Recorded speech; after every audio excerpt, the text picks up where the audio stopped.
So listen, right? Check this out. I did not want to do anything speaking on the Tyre Nichols situation. Honestly, the only video I was going to do was talking about how I don't like seeing how many people are. I've seen accounts post that shit multiple times. You can post that shit once. You posted it multiple times. I feel like it's more than just you trying to get people to see it. You doing more than trying to just get justice done. You trying to post, like, that's on some sick shit. If you post that multiple times, that's on some sick shit. Whether you're doing it for monetary reasons or you're doing it for reasons just because you're sick like that. If you know what I'm saying.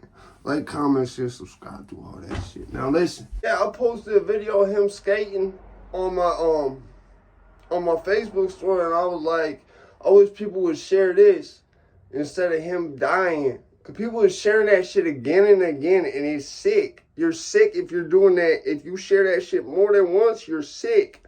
I won't even share that shit one time. I'm not even putting that shit in this video. I put the video of him skating, though. Shit, I'll be skating, too. This is America. Hey, yeah, it's JD on this motherfucker. Y'all know how this shit. So I don't want my words misinterpreted or any of that misconstrued. And this tape is gonna hurt niggas' feelings. So, I had said on my Facebook the other day on my story, I posted a video of him skating, and I was like, and that's the other thing. There's so many similarities between me and this man. Shit, I'll be skating too. And when I seen, it's fucked up. Every time they show some shit like this on the fucking news, it always has to be some shit I went through. It wasn't like that with Rodney King. I ain't go through what Rodney King went through. But I went through what this motherfucker went through. That's why I beat that case in Milford. There's 6 cops beating my ass for a minute. Granted, I'm not gonna say I went through what he went through. But being handcuffed, getting your ass beat for 1 minute and 4 seconds, that's a long time. When you consider a regular fight in the street where you can defend yourself and you don't got 6 cops beating the shit out you, only lasts about 15 to 30 seconds. Maybe a minute. But you handcuffed with 6 cops beating the shit out you. With George Floyd, it was the same shit. That's how I almost died. That's the only time in my life I started really thinking I started to see heaven. And I started to see what death looked like. Was when the Officer Williams, the canine officer from the sticks, the black police officer, the black cop KRS-One, had his fucking knee on my neck and broke my fucking bed frame in that process. So, I'm going to keep it all the way 100, right? And that's why his partner testified against him at my fucking, what was it called? Supervised pretrial or something? It was an aspect of, it was like it was trial. It was trial, but they wound up doing some shit. The judge wound up doing some shit. He created a short end to it where, like, basically if I pled guilty during, like, after, because the testimony was fucking me up because the police was lying like a motherfucker. I'm telling you, I can't be quiet. I can't be quiet. I'm sorry, man. Listen, Sharp made a good point. He said he got all his teeth. After talking like this for all this time, hey, I'm the same way. I got all my teeth. Yeah, my face a little scarred up. My nose fucked up. But I still got all my teeth, though. So I tell you, I do something right. You feel me? Like, you motherfuckers work right here. So, listen, long story short, right? With this Tyre Nichols thing, it's the fact that how similar in character, and he was the same age as me. That's what made it worse. It just reminded me of what the fuck I went through in the fucking Walgreens parking lot with them police out there in Milford. Like, that shit was wild, bro. Like, it was so much worse for him. You know what I'm saying? But it was something that I went through enough to where I'm like, bro, for that amount of time, yeah, that motherfucker died. You damn right. Because I thought I was going to die, and that shit was 1 minute and 4 seconds. So my point is, was this just done to fuck Memphis up more? Was this just done to fuck it up more down there? That's what I'm thinking. That's how because here's the thing.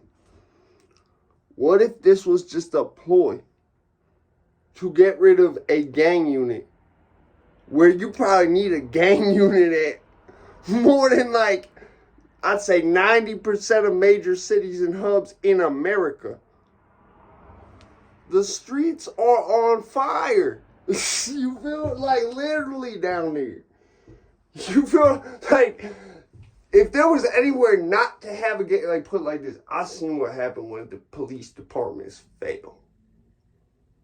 That's what happens when if you tried to call 911, they would say, "Oh, we're not coming to you. You gotta meet us either on Navarra or Manning."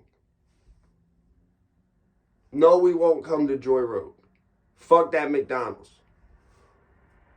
That's like, you feel what I'm saying?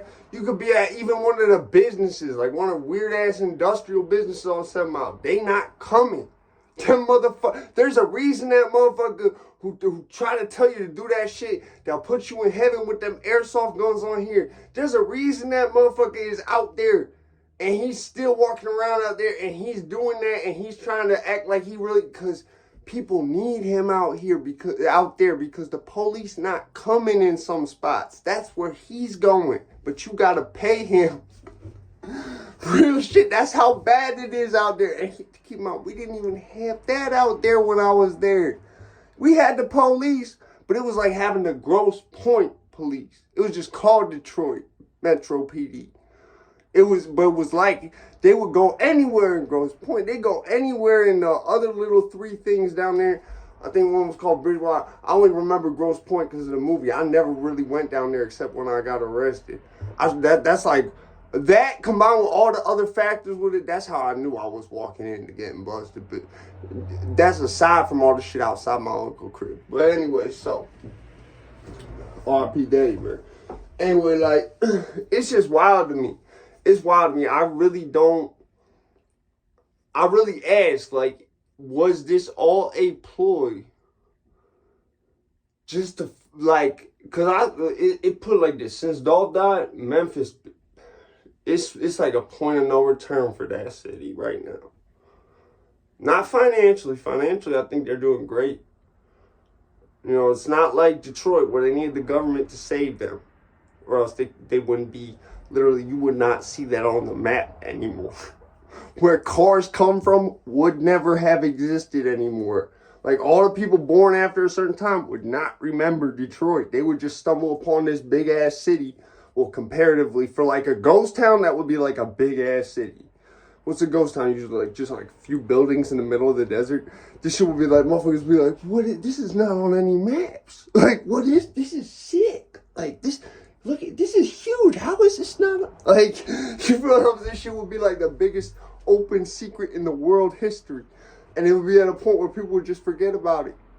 You would stop hearing about it, seeing it on the map for so long, people would forget about it. Like, the people would remember would be dead. So it was bad. It was bad. There's a reason, like, Obama got my vote. I was like, yeah, I seen what you did, homie. I was right there when you did that shit. I know they don't get it. I get it, though. You feel me? So, it's funny, because right after that, I turned age to vote. I was like, I need to vote for Obama. Like, that motherfucker saved this shit. Like, anyway, so yeah, I asked myself, like, was this all just a big scam? Because that's what it looks like now. And I know if statewide stopped working in Connecticut, like statewide, the task forces, because basically it's just a bunch of state troopers that collaborate with local agencies and they're part of a SWAT team. Or they're part of a fugitive task force. They even have one for probation where it's 3 dudes in a fucking Malibu that hop out. One has an AR. Sometimes 2 of them have ARs. One has a Glock and they slam you against the wall asking you your government repeatedly. I've been there. And they love to do it when you're at probation. I should have known. When I seen the cruiser blocking off the side street, I already peeped it. I was like, yo, should I just run now? You feel me? Like, the motherfucker hopped out the car, bro. I'm not gonna lie. It slipped my mind about that cruiser and everything. I started saying, these motherfucking white boy came to kill me. Why they got that big ass? And why he popped the trunk for? Like, you feel me? The motherfucker. When they started slamming me against the walls, I said, oh, okay, good. It's just the police. It's just something police related. So anyway, yeah, I just be asking myself, they would play codes too. On Mark car everything. Just like this. It just wasn't called Scorpion Unit. But dead ass, if statewide stopped working, you know what the crime rate would do up here?